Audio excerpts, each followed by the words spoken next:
BJPയുടെ മഹായുതി എന്ന് പറയുന്ന സഖ്യത്തിൻ്റെ പല പാർട്ടികൾക്കും വേണ്ടി അവരുടെ പ്രവർത്തനങ്ങൾ നടന്നു വരുന്നുണ്ട്.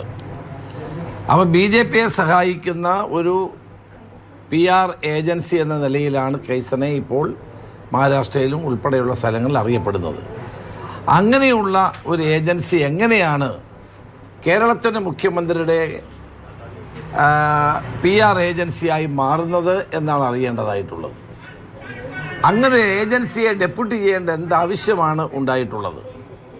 എനിക്ക് മനസ്സിലാക്കാൻ കഴിഞ്ഞിടത്തോളം മഹാരാഷ്ട്ര തെരഞ്ഞെടുപ്പിൽ BJPയെ സഹായിക്കുന്ന ഒരു ഏജൻസിയുടെ സഹായം തേടി കേരളത്തിൻ്റെ മുഖ്യമന്ത്രി എന്തിനാണ് ഹിന്ദു പത്രത്തിന് ഒരു ഇൻ്റർവ്യൂ കൊടുത്തത്? ഈ ഏജൻസിയെ ആരാണ് അദ്ദേഹത്തിന് എത്തിച്ചു കൊടുത്തത്? ഇതെല്ലാം വളരെ ഗൗരവതരമായ സംശയങ്ങളായിട്ടാണ് ഉയർന്നു വരുന്നത്.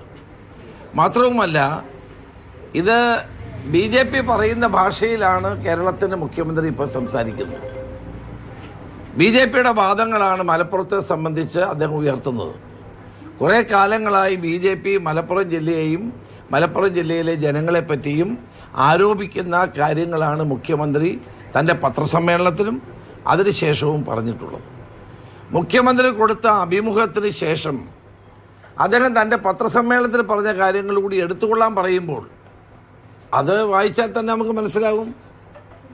കേരളത്തിൽ നടത്തിയ പത്രസമ്മേളനത്തിൽ അദ്ദേഹം ഇത് പറഞ്ഞിരുന്നു.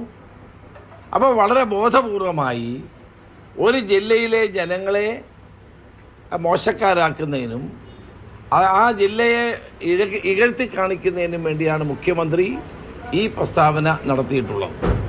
അപ്പോൾ അദ്ദേഹം അത് പിൻവലിച്ച് മാപ്പ് പറയുകയാണ് വേണ്ടത്. ആരാണ് ഈ ഏജൻസി അദ്ദേഹത്തിന് പരിചയപ്പെടുത്തുന്നത്? അങ്ങനെ ഒരു ഏജൻസിയുടെ സഹായം എന്തിനാണ്? അപ്പോൾ ഒരു ഏജൻസിയുടെ സഹായത്തോടു കൂടി മുഖ്യമന്ത്രിയുടെ മുഖം മിനുക്കാനുള്ള നടപടികൾ ആരംഭിച്ചിട്ടുണ്ട് എന്ന് ഞാൻ പ്രതിപക്ഷ നേതാവായിരുന്ന കാലഘട്ടത്തിൽ തന്നെ പറഞ്ഞ കാര്യങ്ങളാണിതെല്ലാം. മുഖ്യമന്ത്രിയുടെ ഓഫീസിലാണ് സ്വർണ്ണക്കള്ളക്കടത്ത് നടക്കുന്നത്, അതിന് സഹായിക്കുന്നതെന്ന് ഞാൻ പ്രതിപക്ഷ നേതാവായിരുന്നപ്പോൾ ഉന്നയിച്ച കാര്യങ്ങളൊക്കെ സത്യമാണെന്ന് വന്നുകൊണ്ടിരിക്കുകയല്ലേ ഇപ്പോൾ. അപ്പോൾ അന്ന് സ്വർണ്ണക്കള്ളക്കടത്തിനെ പറ്റി പറയാത്ത മുഖ്യമന്ത്രി ഇപ്പോൾ മലപ്പുറം ജില്ലയിലെ ജനങ്ങളാണ്, അല്ലെങ്കിൽ മലപ്പുറത്താണ് ഏറ്റവും കൂടുതൽ ഈ കുറ്റകൃത്യം, ദേശവിരുദ്ധ പ്രവർത്തനം നടക്കുന്നത് എന്ന് പറയുന്നതിൻ്റെ രാഷ്ട്രീയം ജനങ്ങൾക്ക് ബോധ്യപ്പെടുന്ന കാര്യമാണ്.